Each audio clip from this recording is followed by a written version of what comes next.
Good evening students.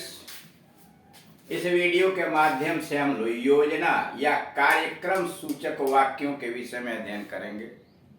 यानी ऐसे वाक्य जिनके द्वारा यह बोध होता है कि कोई कार्यक्रम या योजना बनाई गई है किसी कार्य के होने के लिए, चाहे वो फ्यूचर टेंस का हो सकता है या पास्ट टेंस का हो सकता है।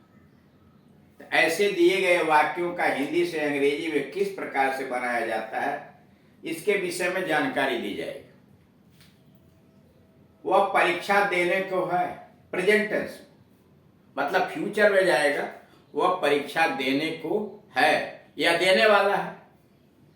वह परीक्षा देने को है या वह परीक्षा देने वाला है। He is to take his examination. He is to take his examination. यह कार्यक्रम है, उसका विचार है, उसका विषय, वह चाहता है। वे शादी करने को है। They are to get married. वे शादी करने को हैं। दे के साथ आर लगेगा। To get married. To get married यानी यहां चूंकि ही था तो आपने क्रिया इज लगाया, यहां दे था तो क्रिया आर लगाया। They are to get married. मैं अभी रवाना होने को हूं। मैं अभी रवाना होने को हूं। आई एम, आई के साथ है। I am to leave at once या I am to start at once. I am to set out at once. मैं अभी रवाना होने को हूं। I am to leave at once या I am to set out at once. वह 1 घंटे में आने को है। वह 1 घंटे में आने को है। He is to come in an hour. He is to come in an hour. वह 1 घंटे में आने को है। ऐसे वाक्यों से यह बोध होता है कि भविष्य में होने वाले कार्यक्रम यानी योजना प्रबंध का भाव प्रकट होता है। ऐसे वाक्यों से यह बोध होता है कि भविष्य में होने वाले कार्यक्रम या योजना प्रबंध का भाव प्रकट होता है।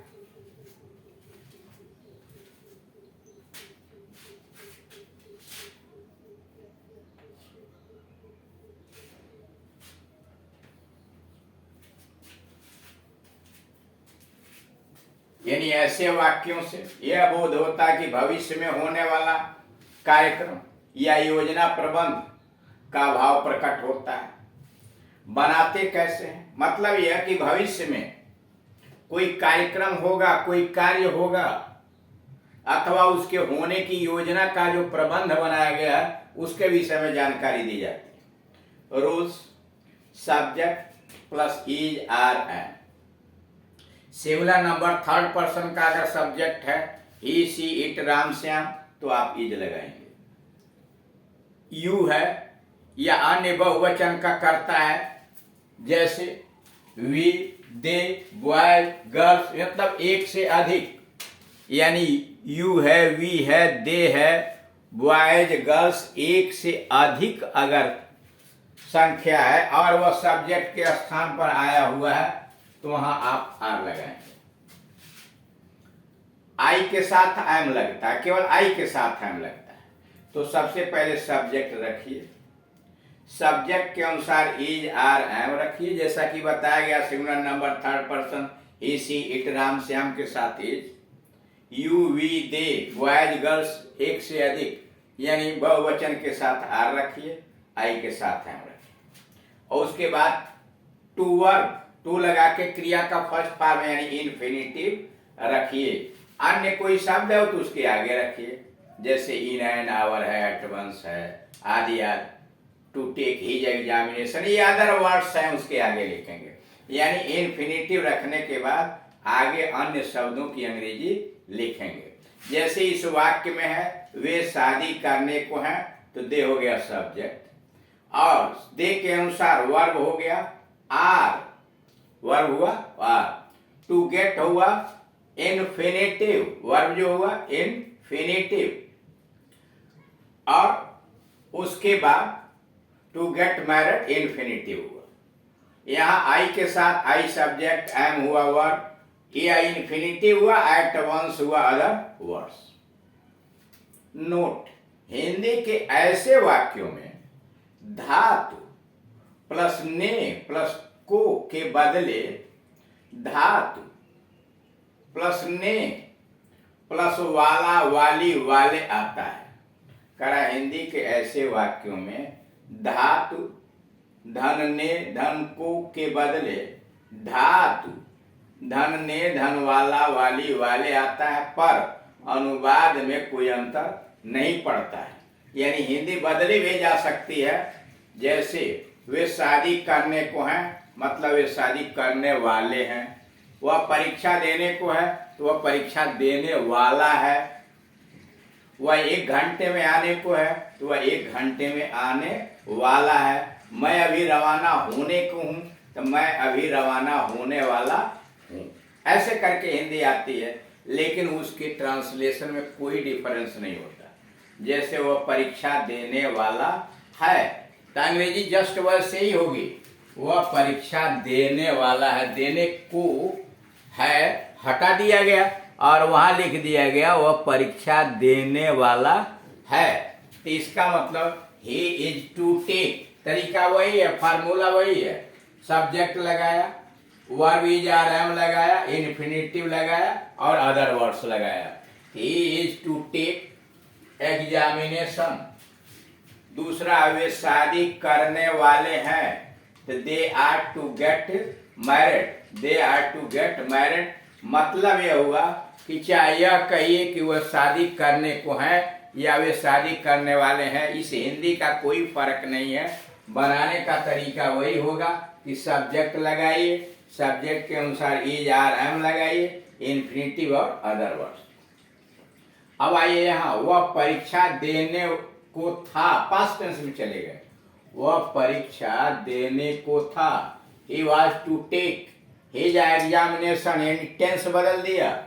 वह प्रेजेंट टेंस में उसने योजना बनाई है भविष्य के लिए, और यहाँ था तो बीत गया, पास्ट टेंस में चला गया। कार्यक्रम तो बना था पास्ट टेंस में। He was to take his examination, वह परीक्षा देने को था। या उसी को आप ऐसे भी तो कह सकते हैं कि वह परीक्षा देने वाला था। ट्रांसलेशन हुआ he was to take his examination, पहला तरीका।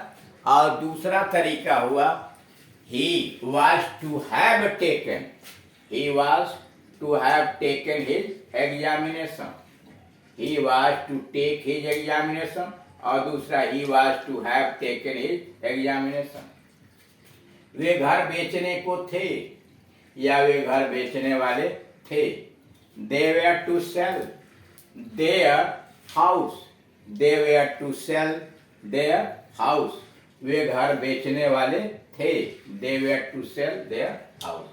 अथवा they were to have sold, they were to have sold their house, they were to have sold their house, वे अपना घर बेचने वाले थे।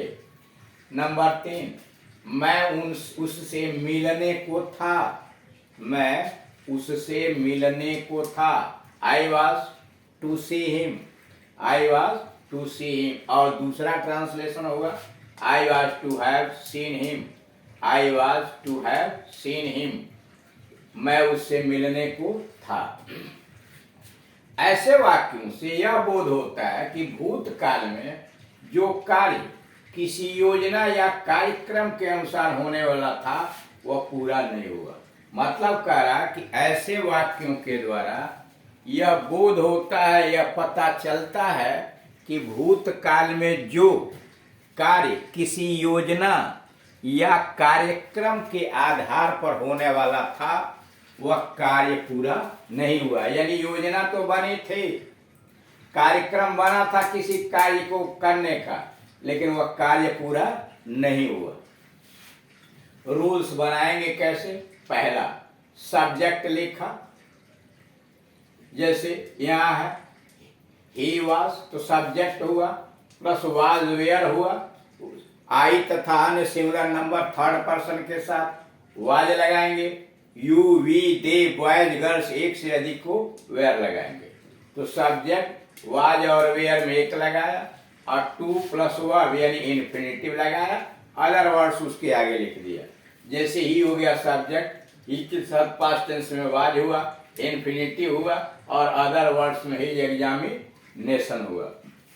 दूसरा तरीका, दूसरा फार्मूला है, सब्जेक्ट लिखा, वाज और वेयर लिखा, टू हैव, जैसे यह वाला फार्मूला देख रहे हैं, ही वाज टू हैव और उसके बाद पास्ट पार्टिसिपल टेकन और अदर वर्ड्स उसके बाद पास्ट पार्टिसिपल यानी perfect infinitive, to have taken का मतलब परफेक्ट इन्फिनेटिव।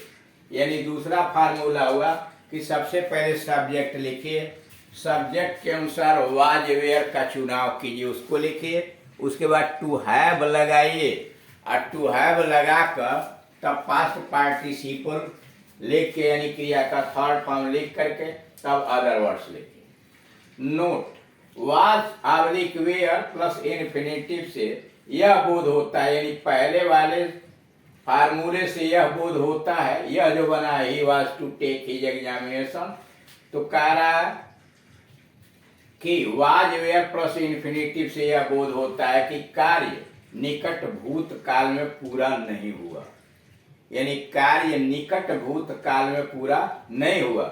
परंतु अगर ट्रांसलेशन है was were to have plus past participle यानी परफेक्ट इन्फिनेटिव, यानी यह दूसरा वाला जो ट्रांसलेशन है he was to have taken his examination, यानी इस फार्मूले के आधार पर बना हुआ ट्रांसलेशन, तो इससे यह बोध होता है कि जो कार्य भूतकाल में बहुत पहले पूरा होने वाला था वह पूरा नहीं हुआ, यानी इससे निकट भूतकाल में कार्य पूरा होने वाला था पूरा नहीं हुआ, और टू हैव लगाएंगे तो यह बहुत पहले भूतकाल में बहुत पहले कार्य पूरा होने को था लेकिन पूरा नहीं हुआ।